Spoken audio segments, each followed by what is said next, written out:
సొంత గడ్డపై భారత్ ఇచ్చిన షాక్ నుంచి ఇంగ్లాండ్ ఇంకా కోలుకోలేకపోతోంది. 5 టెస్టుల అండర్సన్ సచిన్ ట్రోఫీలో అసాధారణ ప్రదర్శన కనబరిచిన భారత్ 2-2తో సమం చేసుకుంది. ఈ సిరీస్లో అసాధారణ ప్రదర్శన కనబరిచిన భారత్ ఇంగ్లాండ్ను ఉక్కిరిబిక్కిరి చేసింది. ఈ ఫలితం కారణంగా డబ్ల్యూటీసీ పాయింట్స్ టేబుల్లో భారత్ 3వ ప్లేస్కు చేరుకోగా ఇంగ్లాండ్ 4వ ప్లేస్లో పడిపోయింది. ఇదిలా ఉంటే డబ్ల్యూటీసీ ఛాంపియన్షిప్ను డబుల్ టైర్ విధానంలో నిర్వహించాలని ఐసీసీ భావిస్తోంది. అయితే ఈ ప్రతిపాదనను ఇంగ్లాండ్ క్రికెట్ బోర్డు వ్యతిరేకిస్తోంది. 2 టైర్ విధానంలో ఛాంపియన్షిప్ నిర్వహిస్తే ఇంగ్లాండ్ తక్కువ స్థాయి దేశాలతో మ్యాచ్లు ఆడాల్సి వస్తుంది.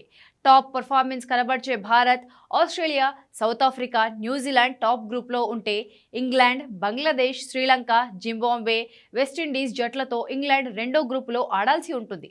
అదే జరిగితే తక్కువ స్థాయి జట్లతో ఆడటం వల్ల ఇంగ్లాండ్ రెవెన్యూపై దెబ్బ పడుతుంది. ఈ క్రమంలోనే ఈ 2 టైర్ వ్యవస్థ ఈసీబీ వ్యతిరేకిస్తోంది.